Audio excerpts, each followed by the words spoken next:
He, do, he who does not know beer does not know what is good. Brewing. In context, key figures, unknown brewers, circa 11,000 BCE. Before, circa 21,000 BCE, near the Sea of Galilee, Israel, hunter gatherers construct brush huts where they stockpile seeds and berries. The huts have hearths, sealed floors, and sleeping areas. After, 6,000 BCE, chemical evidence of wine production is preserved in jars near present day Tbilisi, Georgia. Circa 1600 BCE, Egyptian texts set out approximately 100 medical prescriptions citing beer as a cure for a variety of conditions. C. 100 BCE. In the southwestern United States, the Papago used wine made from the saguaro cactus in their sacred rituals.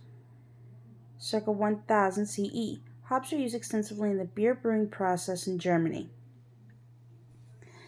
Alcohol has been associated with social activities, both sacred and profane, since before written records began, and its production is among the oldest chemical processes for which we have evidence.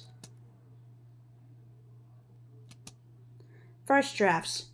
We cannot be sure how alcohol was first discovered, but brewing is a crucial early human foray into chemistry. It is likely that humanity's earliest experience of alcohol was a chance occurrence, possibly associated with rotting fruit. There is some evidence that the earliest examples of crop alcohol production may even predate the first cultivation of crops some 11,000 years ago. The Natufians, a Neolithic people who lived around the eastern Mediterranean from 15,000 to about 11,000 BCE, may have been one of the first cultures to brew beer. Archaeologists have analyzed residue found in stone mortars bowls dating to circa 11,000 BCE, discovered in a Natufian burial site located near what is now Haifa, Israel. They detected signs that these mortars had been used for the brewing of wild wheat or barley, as well as for sorting food. The archaeologists speculate that the Natufians used a three-stage brewing process in which starch from the wheat or barley was first turned into malt by germinating the grains in water before it was dried and stored. The malt was then mashed and heated, and finally it was left to be fermented. During the fermentation process, airborne wild yeast, which occurs naturally in the environment, converted the sugars from the barley or wheat into ethanol, alcohol. The results were more like a beer oatmeal than the liquor we are used to today. It is thought that brewing was being carried out by several civilizations by circa 7,000 BCE, and chemical evidence of one of the oldest alcoholic beverages dates to this time.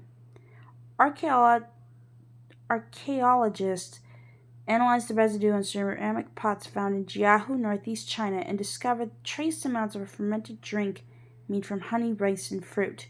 Examination of vessels and residue from several archaeological sites suggests that people used a grain-based starter called chu for making a beer-like drink during the early period of plant domestication in that region, which also has been dated to circa 7,000 BCE. Like the Natufian findings, these vessels come from sites that were associated with burials, possibly suggesting that drinking played a role in the death rituals. In this hieroglyphic scene, dating to 2500 to 2350 BCE, is part of the ancient painted limestone decoration of a funerary chapel in North Abydos, an ancient city in Upper Egypt. Bread and beer. The oldest written record of beer production is a 6,000-year-old tablet from ancient Mesopotamia, a historical region between the Tigris and Euphrates rivers that broadly covered parts of modern-day Syria and Turkey and most of Iraq. It is believed to have been created by the similar civilization in modern-day Iraq, who had a patron goddess of brewing named Ninkasi. The oldest surviving beer recipe describing the production of beer made from barley bread was found in a 39-year-old poem written in praise of her. Egypt was one of the ancient world's biggest producers of wine and beer. In fact, the world's oldest known brewery, circa 3400 BC, in the city of Hierakonpolis, is thought to have produced more than 300 gallons or 1,100 liters of beer a day. Egyptian breweries were often associated with bakeries, both relying on the activity of yeast to convert sugars from grains such as barley and emmer into ethyl alcohol and carbon dioxide, CO2. The difference is that the alcohol is the desired product for brewers, whereas bakers look to the CO2 to leaven the bread. It seems likely that our forebears were brewing beer before they were baking bread. Yet today, yeast left over from the brewing process is often used for making bread.